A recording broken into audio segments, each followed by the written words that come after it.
I find it easier to kind of walk and talk than stand on a podium. So Stephen actually covered a little bit of what I was going to do, but in a slightly different way. So this is going to be, let's say, a continuation of where he was going. No offense to Stephen, hopefully I kept what you were after. Years ago, I spoke at the ITA, actually a couple of years. I was working for William Hill at one time, and I was managing the translators. We had, I don't know, 20 or so languages we were working with, and I dealt with a lot of the in and out of what was happening, and I gave some sessions about what to do and how to be a good translator to us as the vendor, because we had a lot of translators who basically had no professional experience. And on the company side, it was hard to sometimes explain to people why it would take us a little longer to get something done or to get certain parameters the way we needed it. So I given those talks. But this talk is not about that. This is really about where we've all been and where we all want to go and how we want to get there. So of course, before COVID, everything was good, right? We all had good business. We all had things going on.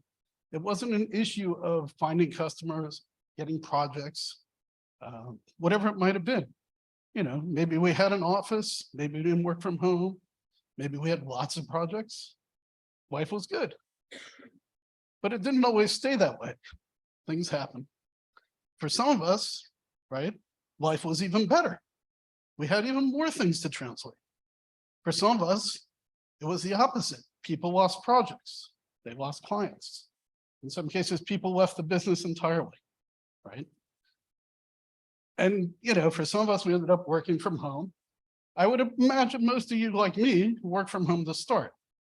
So for most of us, our life didn't change, but our projects did. And then we get to the last 6 months or so, and now. And life is better, usually, for most of us, because we have regular business again, and we're starting to see clients come out of their shells, start signing projects again. But even this year, at least in my world, January, which normally is a huge time when I sign clients, we had zero. We had nothing from anybody. Nobody returned calls. Nobody was around. February has been much better though, and hopefully for all of you has been too. But what I'm going to spend time on really here is talking about some of the future, possibly of some of your businesses, possibly of where we want to go. Historically, the people who have been part of the ITA at this point have been doing it for a long time. Most of the time, 15, 20 years, maybe more. You're getting to a point where possibly your contacts at your clients are retiring. Maybe they're even left, they've been laid off, and unfortunately, in some cases, they've passed away. But what about your own business and where you're going? Not everybody wants to follow in the family business if it's a full-time business, right? My kids don't want to follow what I'm doing, and that's fine, right? I don't tell them how much I make, so maybe that would change their minds sometimes. But if you've got a big business and you have big clients, your clients want to know, what is your succession? Where are you going? Where will you be with them? And if you're not going to be with them, what should they do and where should they go? Sometimes you're going to want to partner with other people in the room. Sometimes you're going to want to maybe create a bigger enterprise, have people under you so you don't have to do it. And you have some business that you can actually sell to someone who wants to buy it. Because when we're the ones doing the work, nobody really wants to buy us as a business because it's all us. But if we're the boss and we have people under us doing the business, then we have something somebody would want to buy or partner with or whatever you want to call it. And so this is kind of the things that we're looking at when we got to this point of what do we want to do with our future? So if you look at the future and not the past, right? Life is digital. The person who's probably trying to hire you these days at a company probably is trying to find you digitally. They're not trying to look you in print. They're not trying to call you. They're trying to search for you or see you posting things. If you're not doing it, how do you expect them to ever find you? And for some of you, that probably doesn't matter. You have existing contacts. You've been with some people for a long time. But if you want to find new people, how are you going to do it? You know, Stephen kind of touched that. Most of the time, the ITA people I've met don't do a lot of marketing. In fact, I would venture out of everybody who's online or in the audience, I probably haven't got an email or a LinkedIn request from probably almost any of you. You know who I get them from to do translations? India. I get them daily. Do I get it from Israel? Here and there, I see one or two. So who do you think all those people in Tel Aviv and Herzliya are hearing from? As he says in the audience, it's me, it's me. So you have to be somewhere. And Stephen pointed this out. Sometimes we're afraid of doing that stuff. You know, a lot of people who do translations tend to be introverts. They're not extroverts by default. Some of you are. I'm more of an ambivert. I'm kind of both worlds. I'm happy to be up here speaking to everybody. At the same time, I'm happy to actually have my own time to do what I got to do in my own little place and not bother my kids and my wife and everything else. But not everybody's like that. And when you want to go out and market yourself and you want to get on social media and talk or do TikTok videos or whatever it is you're going to do, it's not always for everybody. And everyone has a different view about it. But on one hand, you can be scared of doing that. On the other hand, you're probably scared about losing business, losing your job. Or if it's a part-time job, maybe you're not as scared about losing it, but you know, you still want to have that income come. So how do you do it? What do you need to do? How do you get there? Of course, there's also this stuff, which, you know, we don't always advise anybody to use, but obviously it's getting better. And it's making, in some lives, easier. And this is where a bunch of people are coming from, because rather than spending all the time translating, they're throwing it into some AI thing or Google Translate. They're getting it, and then they're just editing what they get back, saving them a bunch of time, questionable legal issues and other things aside. But that's the future that we all face in the translation world. It's getting better. So what are we going to offer people if that's getting better? Our personal service or our professional business is only a small piece of that pie to those people, especially if you're still working on like 3 cents a word or whatever it is that you're translating, which is purely a transaction, like getting gas for your car, which is not really going to sustain you in the long run. So I pulled this actually out of it's probably another translation company. Probably some of you have seen this before. And it actually was really interesting because it's talking about what got better for people in COVID. But as Stephen said, a lot of people left the business, which is kind of funny because on one hand, there was more demand. Suddenly, you know, we had to translate medical docs, we had to translate hospitality, travel things, government stuff that no one had ever cared or bothered to before, right? Big business for some people, but if you weren't in those spaces or you didn't have customers who wanted it, then you didn't get a part of it. Mass digitization, fragmentation of the sector, right? Everybody being at home, suddenly everything had to be digital. They couldn't just wait for stuff to get printed somewhere. Everything had to be available. If everything had to be available, someone had to work on it. At the same time, there was a lot more dedication to languages, because now it didn't just have to be a language, probably had to be a lot of languages, because their company probably had people all over. And again, if you weren't part of that, ask yourself, why not? Why didn't you get some of that? More accurate communication came out of it because everyone was home and because of COVID laws. Things had to be very exact. You couldn't be generic. You couldn't rely on Google Translate. You actually needed someone who understood what they were reading, but at the same time explaining to the people on the other end. And I know all of you do all that. But all those people out there in the universe, on the internet side, most of them don't care about all that. And yet a lot of them still get a lot of business. Social media translation has become huge. Nobody just posts in English anymore, or whatever their language is. They're posting in multiple languages multiple times a day. But how many of you are translating their social media items? Their tweets from Twitter, their LinkedIn messages, moving up the food chain and working with them almost like you're in product marketing with them, rather than just doing the translations. And at the end, emerging online translations. All the people who lost jobs during COVID, guess what? They said, oh, I should go be a translator, because they weren't getting jobs anyway, and some of them wanted to do it. And maybe some of them survived it and came into it. For the most part, I'd imagine most didn't. But there was lots of opportunity out there. Hopefully everybody got a piece of it. But I know from experience, that's not what happened. This was a great slide when I came across this idea. And if you haven't seen it, it's very simple. Transcreation is the idea of translating with creation. It's bringing your transactional side of the translations to a higher value with your customers and your clients.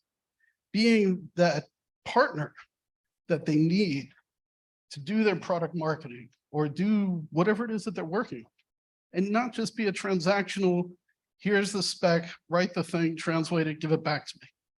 Because anybody and any AI is going to be doing that.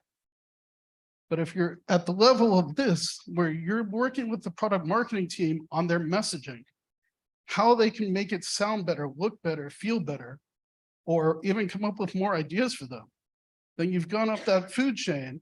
And now instead of charging $500 to translate something, you can charge $5,000. It's a big difference.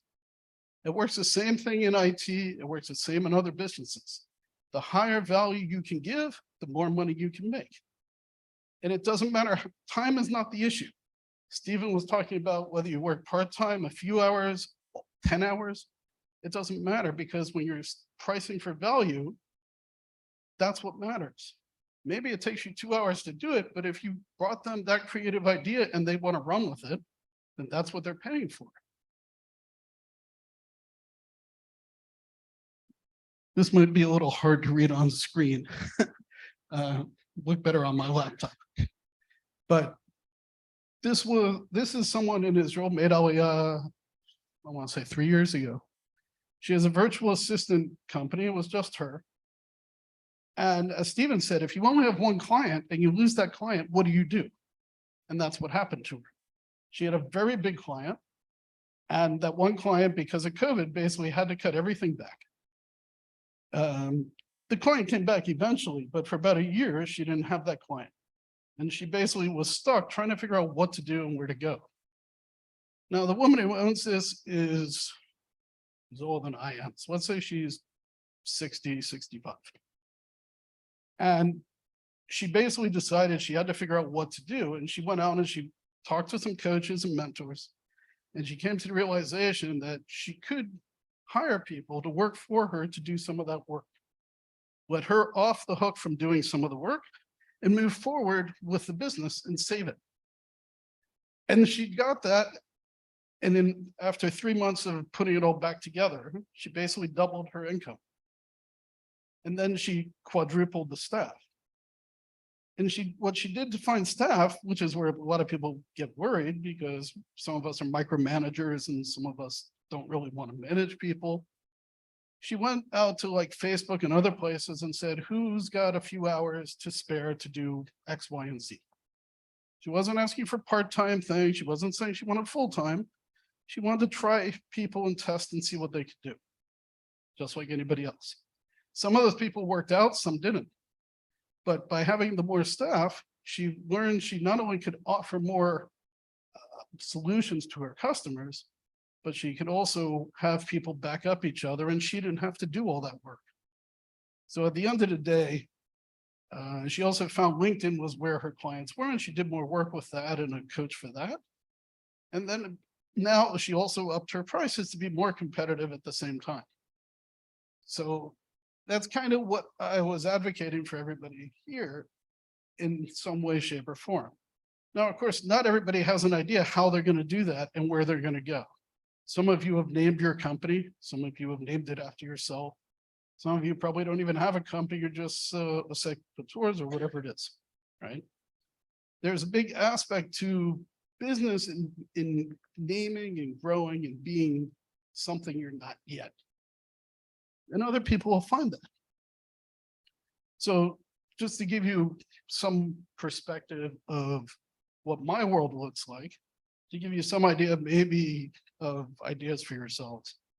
So I work with a company called the Rock Team in the US, and they're a partner of Salesforce and Microsoft, IBM, et cetera. And I do projects with them, different types. In Israel, I work with a company called SoftQuest. They're more medical type stuff. My side project is I support one of the two arcade companies here and their pinball machines. Those who don't know what pinball machines are, it's a long story, but basically suffice it to say, it's an arcade game that has a lot of fun.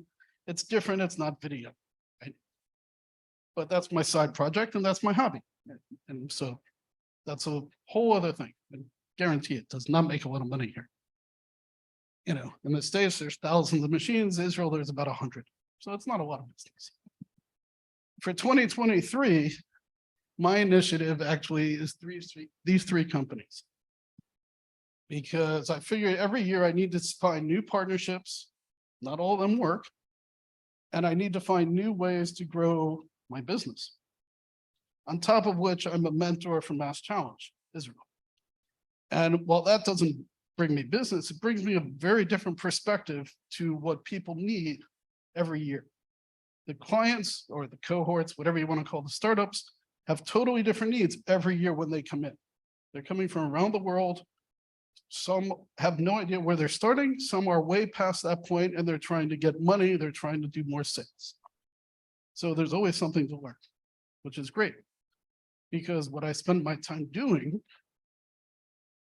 for the Rock Team is a lot of technical stuff, and I do a lot of writing. I do a lot of reports, a lot of auditing, security audits, and I basically do a lot of translating of technical items into simpler English. With SoftQuest, we work on software verification, validation, medical devices, very different. And I thought I would try and go into that. Personally, I found it really boring to write compared to the other things I was working on. But when this part's busy and this part's not, I'm making almost the same money. So my income relatively is staying equal, which is what I want, because I don't want it to go down. As I said, I don't make a lot of money doing pinball machine maintenance, but the private customers I support in Israel does make me some good money. So it's more like part-time fun, I guess.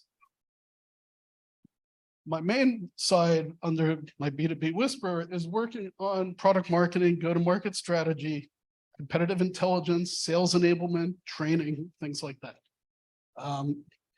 And I spent some time, I've done some podcasts about localization, what translation's like, different languages, how to support and train people around the world. And well, each of those altogether basically get everything going. But we know going forward, not all these things are going to be available anymore for me to make money from.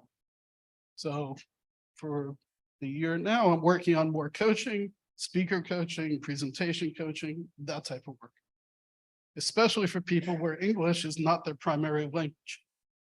It's a very different type of speaker who needs to get out and speak, usually in English, unfortunately. But how they speak and how they get around their cultural norms is a big aspect of things they need to learn. And that's part of what I'm going to be doing this year.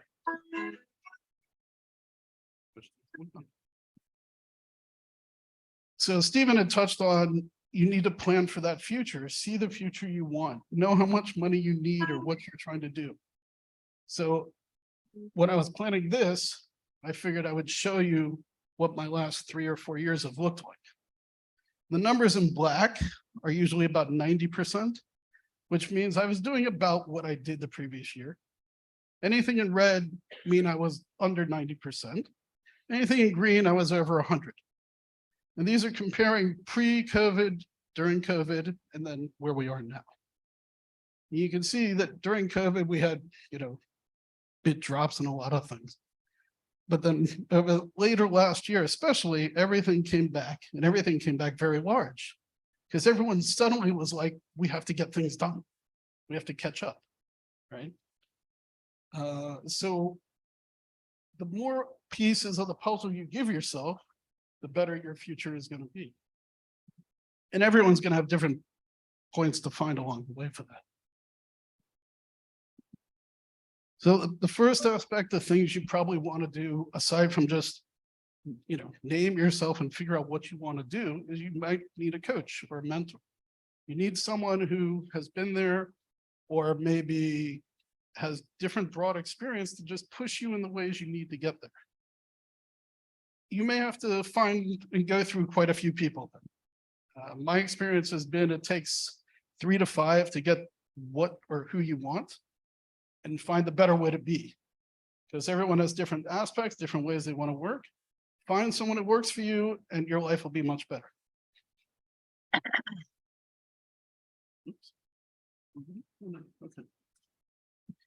If you're trying to figure out where else you can do your advertising and marketing, how many of you ever are logged into Slack? Sorry, that wasn't me. Right, so only a couple of you. Slack basically is an instant messaging program, for lack of a better way to describe it. And most companies these days are using it for their internal communications. Okay, kind of like if you think about Skype or AOL, Instant Messenger, and things like that over the years, this is just basically a refresh of what it looks like and acts like. But this is where a lot of people are, huge amount of people around the world. It's better than LinkedIn in some ways, not as confusing as Reddit, for those who are on Reddit. And what I've done is I've given you 3 lists of hundreds, thousands, whatever it is, of the Slack channels for you to search for to find ones to be a part of. There's a lot of product marketing ones. There's a lot of sales enablement, huge amount of startups, and there's a lot of people across the board from everything else. And each one has breakdown within separate channels, whatever you want to call it, sometimes by country, sometimes by topic, sometimes randomness, right? And the one that for people in this audience is Write the Docs. If anybody went to MegaCom, it's basically all those people, all the technical writers, plus corporate writers, content writers, all sit in here. There's one channel in there for translation. Not a lot of people posted it, but it's a huge business for everybody here to be in there if you're trying to advertise what you do or meet people who can do it. Because all the other people, they're all writing docs. They all need stuff translated. I don't care what they write. I don't care where they are. So there's a huge amount of business you can go and chase out there. Part of the problem is you just have to know how to find it and get there. And that's kind of why I'm giving you this basic idea just to even go look at it. All you need to do is find the startup, find the Slack channel, you put in one of your email addresses, and they'll send you a link for you to get to it. There's apps for your phone, desktop, or browser. Pretty easy to connect to it. Take the time to figure out what's going on and learn how to talk to people and do whatever you need. It's perfect for people who are introverts and work from home, because you can come and go, do what you want, no one cares. Reply to people, don't reply to people. I spend a lot of time replying to people, trying to help them with different topics. Sometimes that's brought me business. Sometimes it's brought me podcasts that I've been a part of. Sometimes I've been part of books, other quotes. It's a lot of PR, but it's also the way to meet people at all kinds of companies all over the world. So hopefully it's something that you can take advantage of. You should also, of course, be going to conferences. Israel is not a shortage of conferences. There's probably one a week, if not 2 or 3 sometimes. I just got one this morning from Amazon that's coming. You should go there. You should try and find the people you need, people responsible for the products, people responsible for product marketing. That's all you need is just those names. And sometimes they're there, not always, but sometimes. If you don't get out there, no one knows you exist. If you're not doing anything online, they don't know you exist either. If you're on the introverted side, you probably don't want to go to conferences, and that's fine too. But at a certain point, you're going to need to find new clients. You're going to need more business, one way or another. You have to get out there. I added this slide only because later tonight, I'm actually going to this. Networking is a whole different kind of ballgame, not for everybody. The ESM, which is the English speaking network, is run by Helena Baker, and she goes out of her way to help people who are more introverted network. The event tonight is not one of their normal ones. It's actually aimed almost, I won't say exclusively, but it's aimed at the people who are more introverted so that you can meet everybody in a less difficult way, shall we say, and different ways. It's about 100 people going to be at it. It's in the middle of Tel Aviv, and they have offices or events all over the place. Find the places that are local. You know, I live in Rehovot. Not a whole lot really happens in Rehovot, but we're close enough to Tel Aviv or Yerushalayim, and we get to different events in different places. You know, over the span of the year, I speak at about 3 to 6 conferences. I probably go to about a dozen. Some of those turn out really helpful business-wise, some don't. The ones who don't, I don't usually go back, and the ones who do, I try and go back regularly. So you have to get out there to be a part of it. So since I know I'm pretty much just about at the end, summary is face the fears. You know, your business is your business. I'm not telling you you should or shouldn't do anything. But if you want more business or you want to grow your business, you have to get over whatever the fear is that's stopping you. A lot of times it's purely just all in your mind, not in what's out there. Know your past to see the future. Figure out what you've made. Figure out who you worked with. Maybe you can get from one to the other. You can be part of whatever you need to be. You know, if you've had clients in the medical space, then that's what you want to do. You want to be the medical translator. If you're people in fintech or cyber tech, that's where you want to go. And you want to tell them that you are that person. But you can only do that if you know where you've been to know where you can go. Brand yourself. If you give yourself that title, then people will find you easier. Doesn't help to just use your name. I know because I've done companies that way. You know, you come up with a name that works for the people in that space. People want to be part of you. Find a coach, find a mentor, find someone who can help you if you don't know what the next step should be, just to be able to get moving forward. And it takes time. It's not going to happen in a day or a month. It'll probably take about 3 to 6 months for you to get things moving in a way that you're going to feel comfortable it's moving forward. Embrace the technology. Historically, the ITA people have not really been technologically advanced people. Some of the sessions I gave years ago were hugely populated by people, and I was kind of surprised at the lack of knowledge on the technology side. You have to get out there because there's nothing else. It's all technology and it changes all the time. But find stuff you can work with, and that's fine, and be there. And lastly, get out to network. Come to conferences like this, go to other conferences similar to it. The Amazon show coming up is going to be big. The Salesforce one that comes out twice a year is huge. It all depends. You know, you don't have to work for them. You can work for all their business partners, but you have to get out and they have to know you exist. So that's pretty much what I had. So I hope that's been helpful to everybody.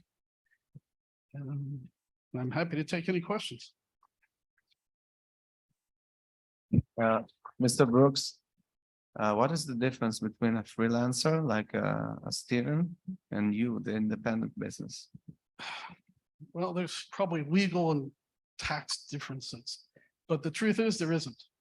If you're independent or you're a freelancer, you're a consultant, you're an advisor, whatever you want to be called, whatever your company entity is purely a legal financial issue. Everything else is when you go see a customer or client and you talk to them, you don't want to say you're the one doing it. Because when you do that, they lose faith in you because they feel it's just you. You get sick. What are you going to do? Right? When you say, I have my company, I have my business, and this is what we do, and this is who we do it for. They don't sit and think that you're an individual, and then when you get sick, nothing's going to happen. Right? No, you could be an individual and you can say that. I'm not saying you can't. But like I have people around the world who back me up for things when I need it. You know, holiday comes, I can't work, and people take care of stuff for me. Makes sense. Thank you. Sure. For those who, probably most people who are Jewish, you know, historically, like my world, I work all the Christian holidays and my friends work all the Jewish holidays. You know, so everybody's always covered. Probably in most of your case, it doesn't matter. I'm a Monday person, not a Friday person. What I mean is my problems happen Mondays, not Fridays. Because if they happen Friday, I can't help anybody. Because once Shabbat comes over here, I'm not able to help the US, for instance. So I'm a Monday person. All my problems come Monday. And the rare time they haven't, I've got people who take care of me. Oui, venez me voir à la fin. C'est bon. Quel est votre nom?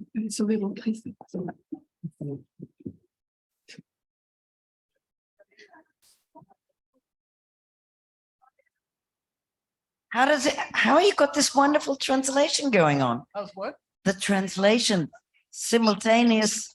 Oh, okay. Oui, c'est bon. Okay, so if I'm using one of the latest versions of Microsoft PowerPoint. Mais avec votre Which has- temps. Microsoft PowerPoint has an automatic Ah, translation. je vais le It faire au uses prochain Cortana to go out and do the AI side. It takes your microphone, it goes into the system and then puts the translation. You can put it on top, on the bottom, whatever you want. It can overlay. You can speak in one language, have it come out in another, or you can do it in reverse. I've used it in Prague. I've used it in Spain, Greece. I've used it in Israel a few times. Right. It's not bad. In Prague, I had the biggest laugh and I have no idea why. The games. Right. There's always weird things, but for the most part, it's good enough for And this. slang. This is just Microsoft PowerPoint. Straight out of Office. How many Yep. Cortana, which comes in Windows 10. But it worked in Windows, whatever I had before 10. Cortana, which is built into Windows 10 and 11. It's like Siri on an iPhone, but for Windows. And it works with Microsoft Office and PowerPoint. You had a question?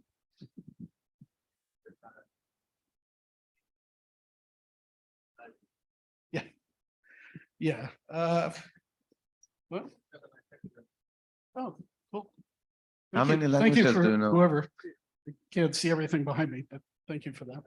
Yeah, the Microsoft PowerPoint does this. If anybody wants to understand it more, I'll try and write up something and give it to Uri to send out to everyone. So you can do that. Especially Hebrew speakers who are speaking, you know, Hebrew somewhere and want to have English translation for people. It's great.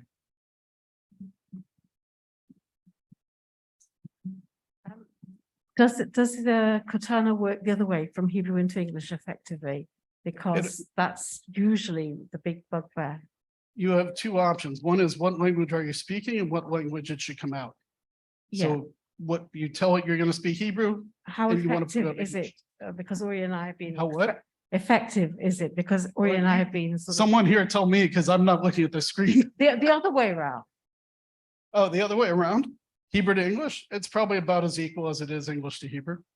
No, I No? don't think so. This is No? it. We've been working against, I mean, I've watched people do it and it's fine for me when I've seen people speak in Hebrew and I've read it in English. okay, thank you. Yes, it does make some funny differences, but not as funny as I had in Prague. Pretty embarrassing what it did. But that's what I was saying. You know, it's not perfect. It's still got a ways to go. But when you have things like that, you know, it solves the problem for a lot of people.